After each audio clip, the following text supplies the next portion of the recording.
Thank you very much for inviting me here. I'm very happy and impressed by the various performances presented here. Also by the presentation of our Master of Ceremony, who also is a learned person.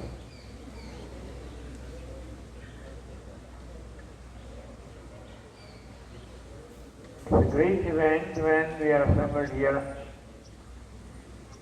The 7 districts of the day. As has been mentioned already by earlier speakers, and also evident from the various songs presented here, that this freedom has not come free. There has been a great amount of sacrifice before we earned this freedom. Only 75 years there were.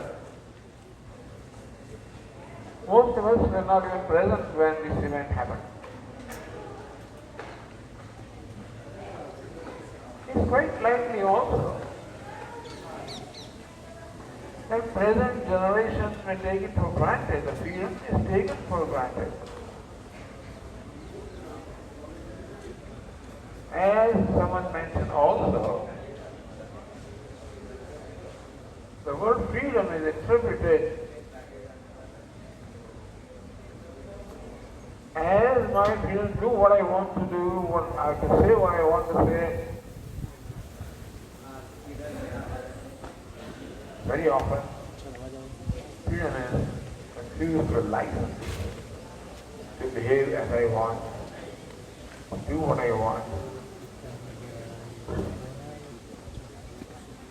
Very often we see this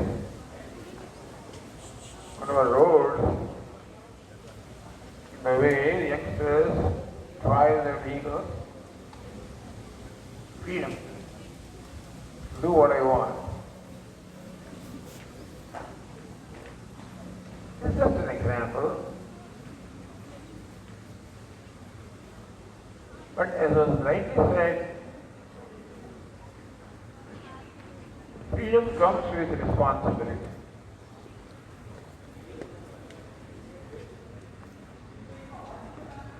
Basic freedom is given to human being. The political freedom and the social freedom that we gain is of course a very great event. But before that, understand that Ishvara or Bhagavan has granted us a free will. Free will means the freedom of choice. In every situation we have a choice to do what we want to do and not do what we do not want to. In Sanskrit it is said, Kartum Shakyam, Agartum Shakyam, Anyasava Kartum Shakyam. Meaning that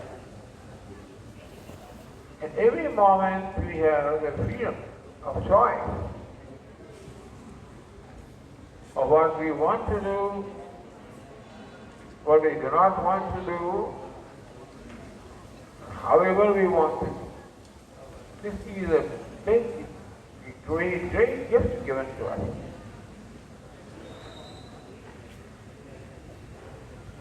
This freedom becomes a privilege, a blessing, when it is accompanied with responsibility. That is called freedom, which can be abused. When we abuse the freedom, that very freedom becomes a liability, becomes a burden to us and to others also who are affected by our actions. Therefore, responsibility is a very important concept for a human being. As Dr. Vyas says, this problem does not arise in case of creatures other than human beings. Animals, birds, plants, they don't have a free will, and therefore they automatically function in harmony with the rest, with nature.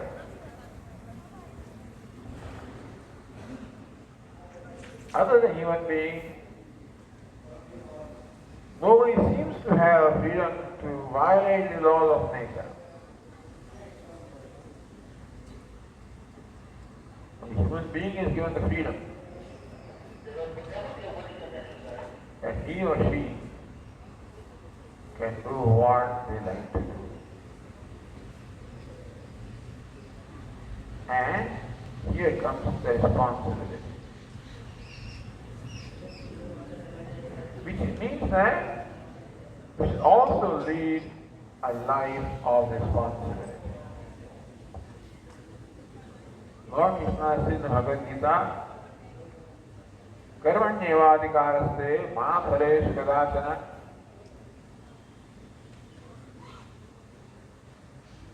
Inspecting Arjuna, Lord Krishna says, you have the freedom and responsibility to perform an action. Adhikara, karmani eva adhikaraste. Adhikara means freedom, adhikara means also responsibility. Understand that a human being enjoys a very important position in the scheme of the universe. And what we do also can, in an infinitesimal way, affect the whole universe.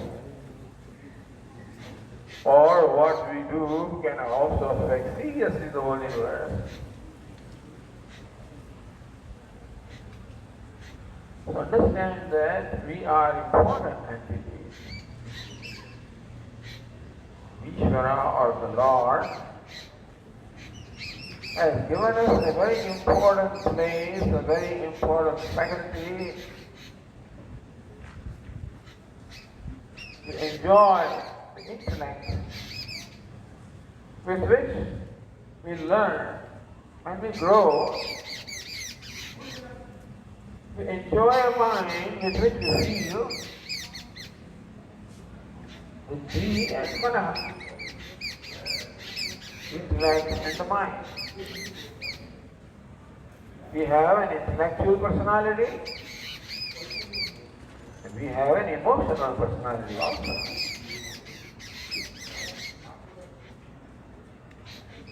Generally, education focuses upon the growth of the intellect. We come out as intelligent, well-knowing people. But that does not seem to be much provision for the emotional growth of a person. What is meant by emotional growth? My Guruji, Pujya Swamiji used to call it emotional maturity. Like a fruit ripens, like a mango ripens. When the mango is unripe and the mango is raw, it is green and hard and sour.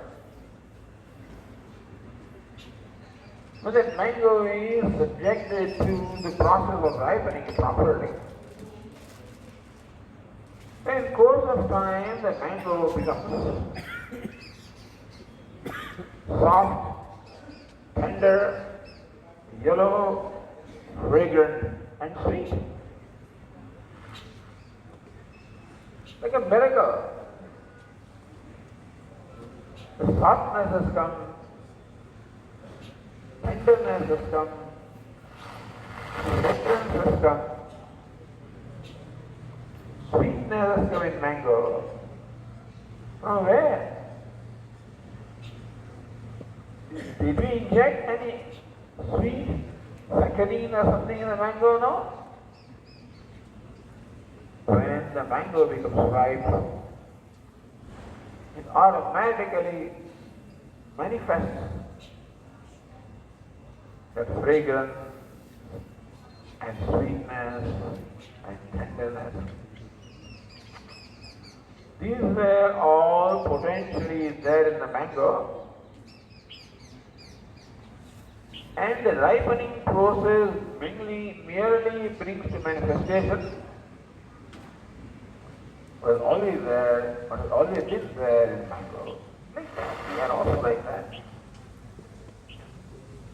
A human being is like a mango.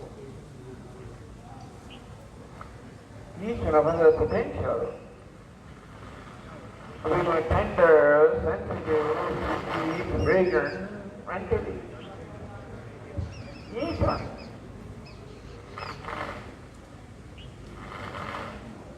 And that's what we call emotional maturity.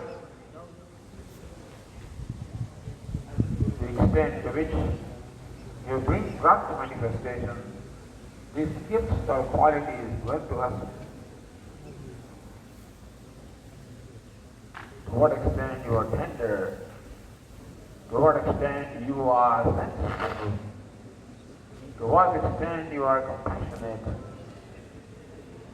that only your strength and talent will find a right way of expression. Otherwise, the same talent can become destructive. You know very well how human being has helped the whole humanity, and unfortunately it has hurt the humanity also. But we have the potential of either helping or hurting.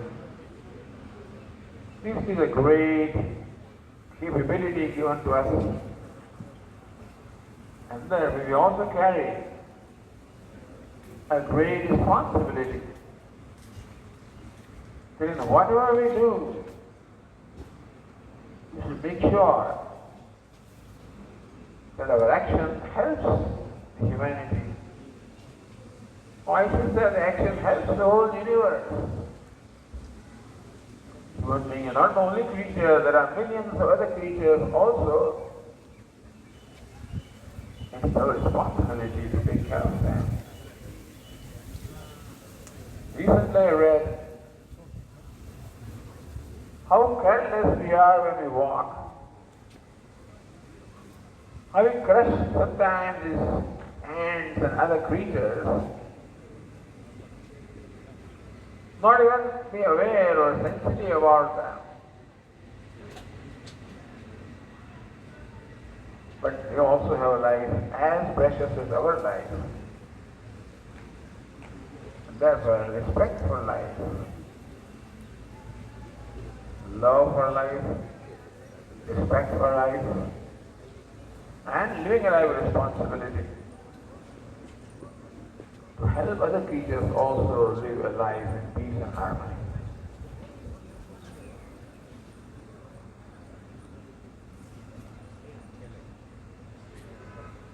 This is what Vedanta teaches. This is what the Bhagavad Gita teaches. Lord Krishna draws our attention to the universe and shows how a whole cycle of harmony is going on, in which every element sacrifices itself. That is, in order harmony of self-sacrifice. Lord Krishna says, Annat bhavanti bhutani, Parjanyat anna sambhavaha, Yajnat bhavati parjanya, Yajnah karma samudbhavaha. Lord Krishna points out what is all the evidence to us also. So we are all made of annam on the food. Anna bhavanti bhutani. We all emerge from annam or food. We are made of food. We are sustained by food. We must back into food. Where does the food come from? Parjanyat anna sambhavaha. You know very well. Food is a result of the rain.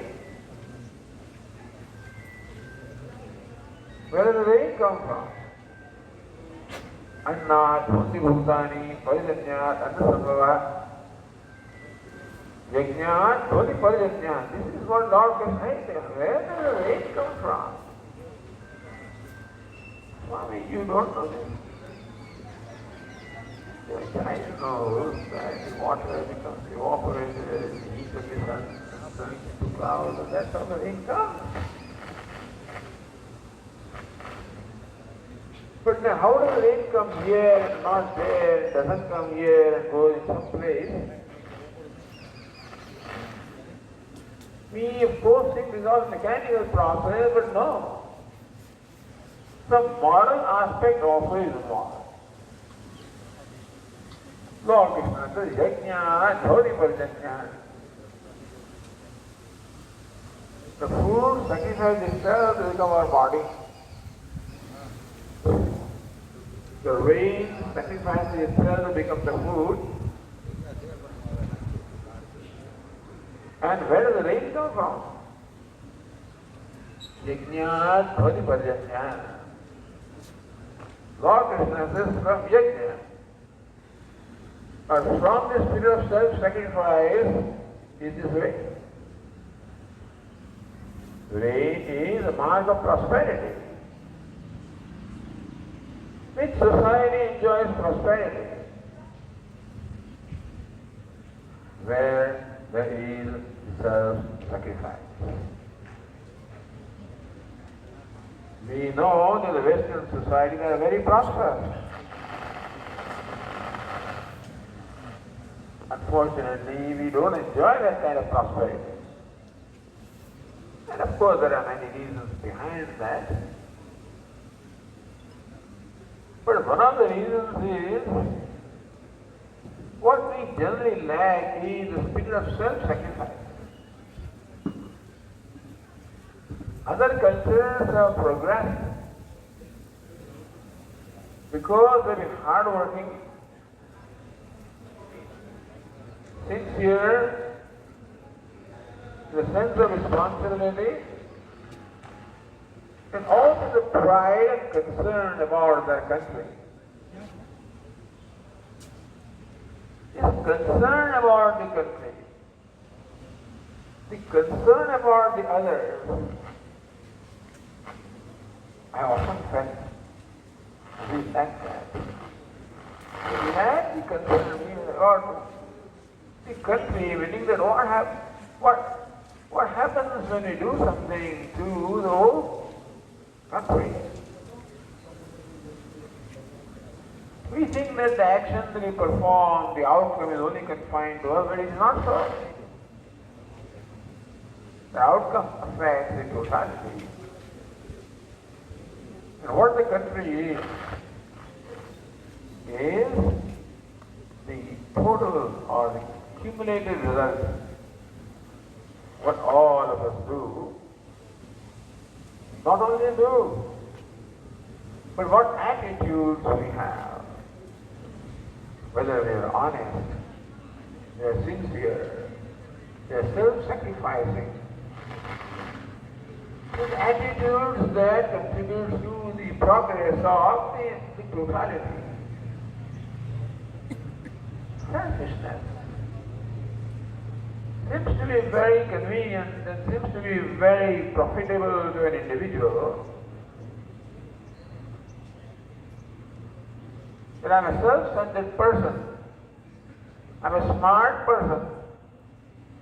Therefore, I know how to use the people, I know how to use and exploit others to my advantage. But here, let me point out to you what my Guru used to say. A very insightful statement. My Guru used to say that when someone comes before me, the first thought that comes to me is how I can be useful to this person. On the contrary, when someone comes before me, my thought is how I can use this person. There are two ways. When somebody comes before me, I have a choice. How I can use the person or how I can be useful to the person. I must admit, the first is called self-centeredness, how I can use the person. Other is called other-centeredness, how I can be useful to the person. See, Western countries have prospered. Of course, they are very fortunate in having a lot of natural resources, and they've been very hardworking and very innovative. But they also have been very honest. They did not sacrifice someone else for their own self-centered benefit. They all contributed. Now the things may be different. Now that they become very prosperous, things may be different. But 50 years ago and even earlier, that's the story of sacrifice. Whether it's America, whether it's Europe.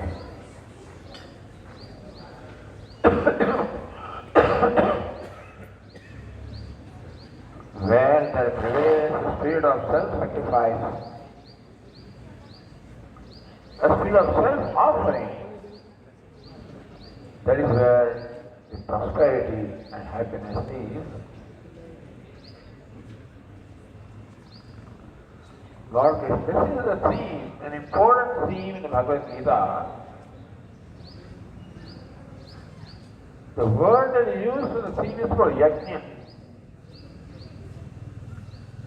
You know, yajna means a fire ceremony where we make offerings to the devata through fire. Lord Krishna mentions that yajna is not just confined to a fire ceremony. The spirit of yajna, what is yajna? The offering is called yajna, homa. Devatodeshena dravya tyaga yajna, meaning that offering dravya or material as an offering to devata is called yajna or homa. So Lord Krishna says, look, the whole world is performing this yajna and offering, and we are the recipient or beneficiary of the offerings of the whole world. All elements of nature, space, air, fire, water, earth, all of them, they help and contribute so that our life is possible. So, knowingly or unknowingly, we are the beneficiary of what the rest of the universe does. And nature, other than human being, automatically is tuned to that spirit of sacrifice. The trees are tuned to the sacrifice. They receive something, they give out something. Human being is a disc of free will.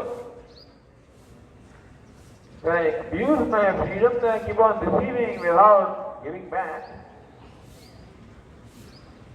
Then I can abuse my freedom and privileges.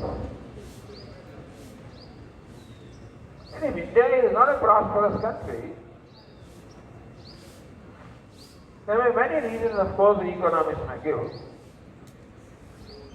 But unfortunately, one reason is that we are basically self-centered people. And I am ashamed to say that we are basically dishonest people.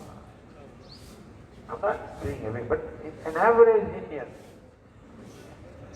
is a dishonest person, a self-centered person. And regardless of whatever leaders do, until the transformation happens in us, we cannot create a true prosperity. Prosperity is measured not just by, wealth, which is of course important, but prosperity of the character, prosperity of the heart, prosperity of the generosity, compassion. When that prosperity comes, we are happy. Vedanta, what these scriptures teach. The happiness is not the function of what I have. Happiness that I enjoy is not the function of what I have. Happiness is the function of what I am. To what extent I am a compassionate person, a charitable person, a giving person. That doesn't mean you have to give money and stuff like that. You may as well if you have that. Swamiji, I don't have anything to give. What can I give? Each one of us has plenty to give. Ishvara has given us the plenty of kindness. You can give her kindness. You can just kind in every situation. If that is too much, all I can say is perform at least one act of kindness every day. And you will find that makes you happy. When I go out of my way and perform an act of kindness, I feel very happy with myself. You know why is it so? So that is the true nature of the self. Therefore, when I act in the spirit of kindness, I'm acting in harmony with myself. Therefore, yourself is what? So we feel happy when even we offer a glass of water to somebody who is needy. So happiness does not cost anything. Other things may cost a lot. But happiness is not out there in your own nature. You have to bring it to manifestation by one way of being kind. So this is what Bhagavad Gita and the scriptures teach. An act of kindness is like a yajna, is like a sacrifice, like an offering. So let that simple value come to us. We can always, whether the Swami is saying what is saying is right or not, can be easily verified by us just by doing just one or two acts of kindness. You see the happiness on the face of the person to whom you have been kind. You also will recognize how that makes you happy. Happiness can be gained through is happiness can be gained by consumption, they say, that I satisfy my desire. Or happiness can come by contribution. When I contribute to someone's desire, fulfilling desire. So Pujya Swami used to say, transform yourself from a consumer to a contributor. From being a self-centered person to other-centered person. This is slow transformation. But that is the process of emotional maturity. the process of discovering true happiness in itself. And that's all we need to be happy. To be comfortable, you need many things. Comfort is required. But comfort is not equal to happiness. A very poor person can also be happy. I just remember a little story we used to tell our students. A poor man once went to a saint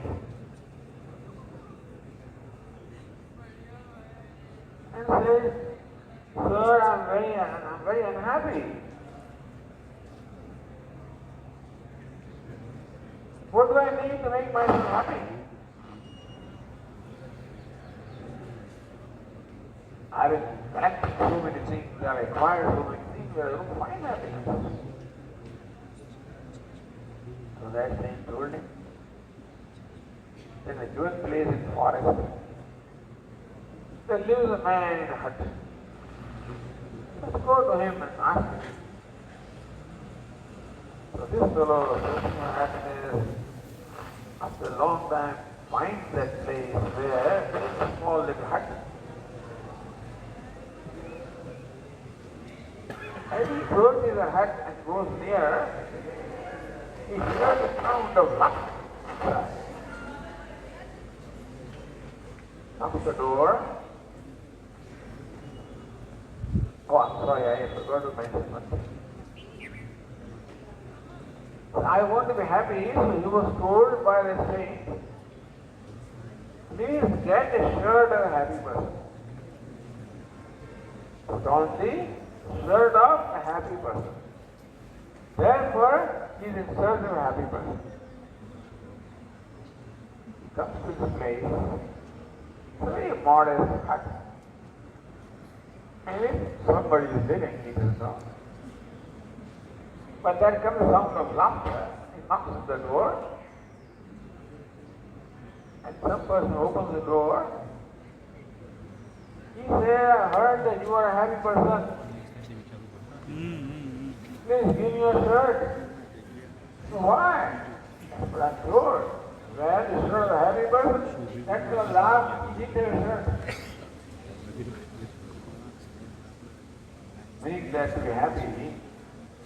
You don't need anything. It is the result of your own inner growth.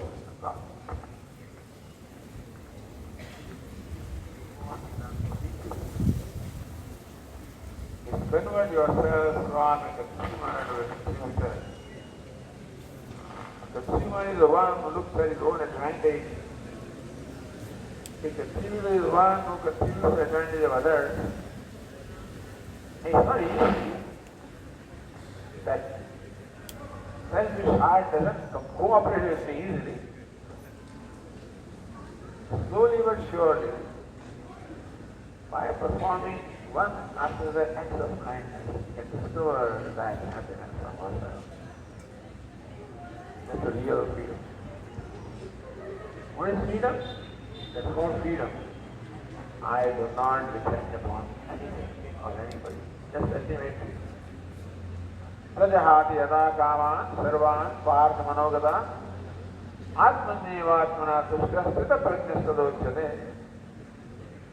Lord Krishna describes the prajna, a man of wisdom. Prajahati yada kaman, he is a non-demanding person, doesn't demand anything. So where does he get his happiness from? Atmanyevatmana tushkrasthita, satisfied himself by himself. He's a man of wisdom. So this is a path to wisdom. To embark upon a path, we progressively discover happiness from ourselves. And that path is the path of giving, path of contribution, path of yajna, as Lord Krishna says. So this becomes a value. So a contributor becomes a value. Every value has to be followed carefully. Intelligent. Don't rush into that. Don't jump Swami, they all take advantage of mine, what kind of that? If you don't want to take advantage of, then be careful. Take one step at a time. Then you slowly discover the largeness of heart. The time comes when you don't mind people taking advantage, then you are really grown. So this is the formula which was given by our Guruji. Transform yourself from a consumer to the person. From a self-centered person to the other-centered person. That is the secret of happiness and success. Oh.